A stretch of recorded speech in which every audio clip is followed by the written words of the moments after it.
crafty friends, this is the Paper Chef here. Welcome to my 3-part series on creating squash books. Squash books are also called squash albums. You might have heard them called squash cards or explosion mini albums. This is what we're going to create. It's very easy, very fun, and it's going to take 3 pieces of cardstock. So what I want to do, and I actually decorated both the front and the back. This is the back, and I hid the ribbon under there. I'm doing this in 3 parts so that you can have some homework in between and create your parts and then follow along better. So for this first part, what I'm going to do is show you how to take the 3 pieces of cardstock and create these panels. All right, I hope you can see them all on the camera. And I even decorated the back of this one. Okay, let me open up the back. You can add, you can add notes and pictures. It's just so fun. So that's the back.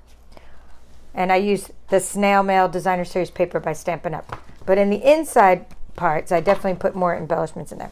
Okay, so that's the first part. I'm going to show you how to work with the cardstock. Now for the second part, I'm going to show you how to use your ScanNCut.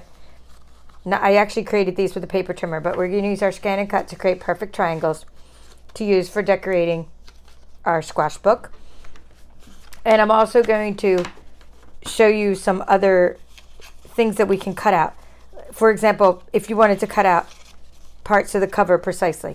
And then in the third part of this series, what I'm going to do then for the third part is I'm going to actually show you how to embellish. I'll show you how to make these little mini envelopes with the snail dies.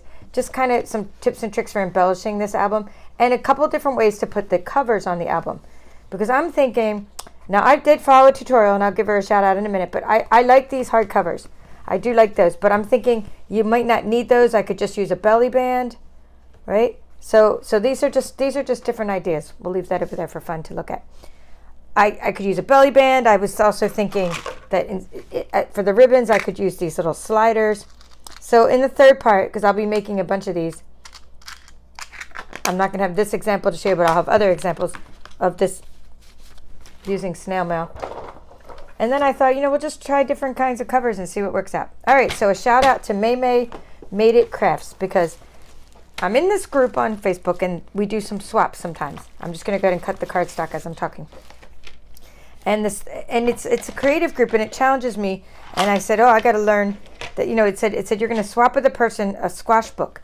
And I was like, well, I haven't ever made a squash book. I'm going to go ahead and cut this 8.5.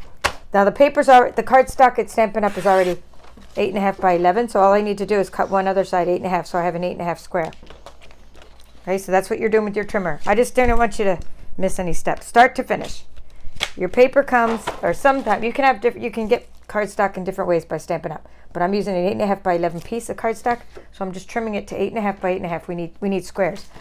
Okay, so if you're a paper crafter, you're already knowing that it doesn't matter what size squares you start out with, as long as you have 3 size squares. You can make a squash book using different dimensions. But this is the one I'm doing because I followed along with Made It Crafts, because that was the group, or that was the video that was recommended by the group I'm in. It said we're swapping and we're going to follow along. We're going to make a squash album similar to the one that was done in the video by Made It Crafts. Okay, so let's do this now. We're going to, she just folded it and did different things. I'm using my Simply Scored. I'm going to score it like the whole way. So of course I'm adding my own touches and my own way of doing things. So you're going to score at 4 1/4. So you're scoring in half. Okay. Now you want to take a bone folder or a spatula, right? Something to fold along, and you're going to fold both ways. So I like to just start this way. I'm just going to fold. You're going to fold along that score line. Okay? And then you're going to turn around, you're going to fold it both ways, because you want to train the paper. You want to train the paper to bend both directions. Okay? So now what I do is I'm going to turn it over, and I'm going to go ahead and I'm going to score again at 4 1/4. Okay, and again I'm just going to turn it sideways, and you're going to just fold it and you're going to flip it over and do that again. Now the diagonal was a little tricky, so she worked the diagonal and just used the paper like this, but I like to start with the score line. So what I did is, instead of me trying, because this cardstock's really heavy duty, right?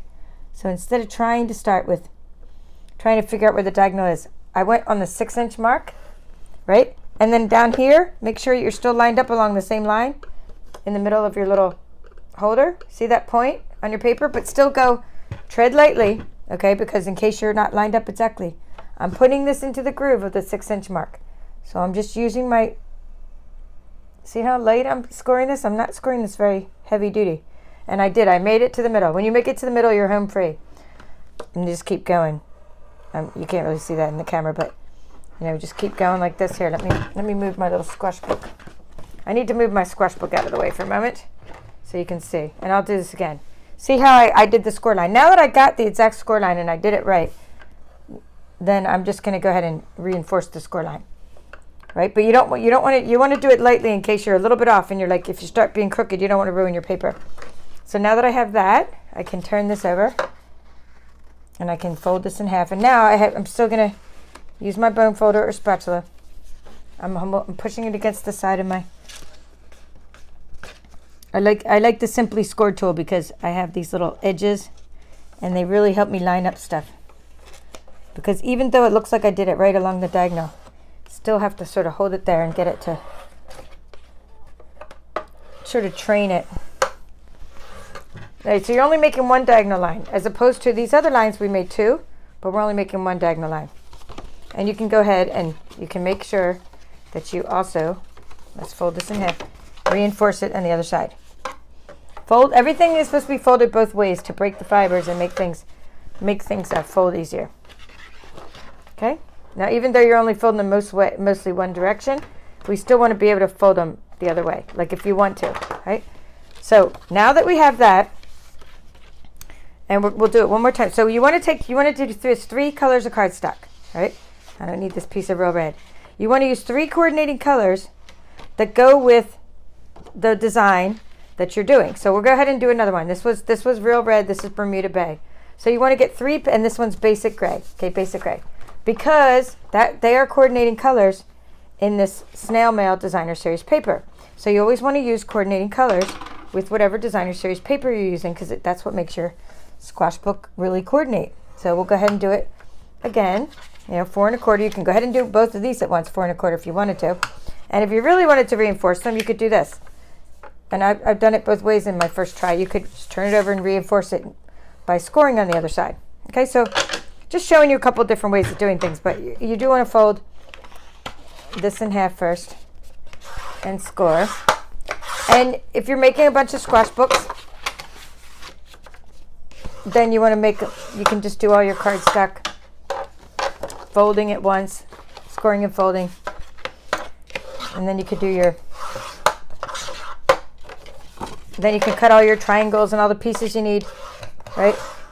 And then you can do all your little decorating at once. So work in stages, it's more efficient. So I'm going to go ahead and line this up on the 6 mark. So that was 4 1/4 score, and this will be in the notes of the video. Line it up on the 6 marks, make sure it's also lined up at the bottom of the Simply Scored. Tread lightly, go lightly to get that diagonal, and it's going. I'm push that up so you can see it all in the camera view. See, as long as I cross this middle part, right? As long as I did that, then I'm home free. I mean, I know I'm exactly centered. And you can go ahead and reinforce the score line again, or you can turn it over and just do it again this way. So I'm lining up on the 6, and I'm also lining up. I'm putting the little tip of my square right on the bottom here. It has to line up inside a groove, so it has to be in the groove, so when you get to the end you can score it. And this one has to be in the groove at the top. So it is on the groove in the bottom, and is it on the groove in the top? Let's see. It has to be in the 6-inch groove, which it is. And now I also have a line to go by, so I can just kind of score along there. Okay, good. And now we can go ahead and make that triangle fold, that diagonal fold.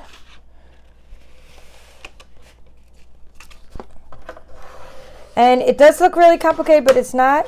And you can do this. And your homework is, for the next video, to make at least one template. Get 3 pieces of cardstock. If you don't have cardstock, or if you don't have thick cardstock like Stampin' Up cardstock, just use whatever cardstock you have. But I do recommend really sturdy cardstock. because it's going to get a lot of wear and tear. People are going to love when you give them a squash book. They're going to have so much fun with it. They're going to really want to play with it. All right, so now what I'm going to do is show you the squash book again and show you how it opens, because this part is important for the, so this is the inside, and so it's important for how you lay your papers. So you see how these are going up? See how the two side ones are going up the diagonals? And this one in the middle is going down. See that? This one in the middle is going down. So you have sort of natural folds in your paper too. So they see how this one is, that one's going down. We'll probably put this one in the, let's see what we'll put in the middle. No, we'll put the gray in the middle because it's kind of, we'll put the gray in the middle this time, the basic gray. So I'm going to leave that, see how this is going down in the grooves. So, and then these two, we'll put, see how this is going up. So we want to make all the diagonal lines facing up. But the middle ones are going to go pointing down, and then these two side ones are going to point up. So like this. Okay, that's, my tripod broke, so it's actually taped together, so I don't have a really good camera view where I can take a big wide angle. Not with this tripod anyway, but you can see that these are up on both sides and down. Okay, so now what you want to do is you want to attach it, but you don't want to cover that score line. So I'm going to use, and always use really strong glue, so I'm going to use my seal. I'm going to use Stampin' Seal Plus because I'm going to use really strong glue. So what we're going to do is we're going to adhere it all together like that. And that's as simple as that, and that's the album itself. So I'm going to go ahead and turn it over and put the adhesive there. I'm going to put it on both sides just to really be sure. I'm going to put it on a square here. Again, don't cover up the score lines because it has to be able to work it through. It has to be able to work it. So I'm putting a little square of glue there. But then this one, which I'm attaching it to, I'm going to turn this over, right? Because that one was the one that faced, let's see, make sure. That faced up, right? So it doesn't really matter because you can fold it back the other way. But there's a sort of a natural way it's pushing up. So now we're going to turn that over, and I'm just going to put some glue over here like this on the edges more. Okay, just so when I really get it in there. So even I'm putting glue on both sides just to really, oops, this Seal Plus gets caught on the cardstock sometimes, but it's okay. It's all good. That's how strong it is. It just shows how strong it is. So now I'm going to flip this over, and I'm going to adhere it, but not touching, and it should be flat. So you won't want to touch, you don't want to cover up the score lines, just right up to the edge. But I like having all these score lines as guides. Okay, so far so good, right? Up, down. We'll do the third one. And that one was up. So here we go.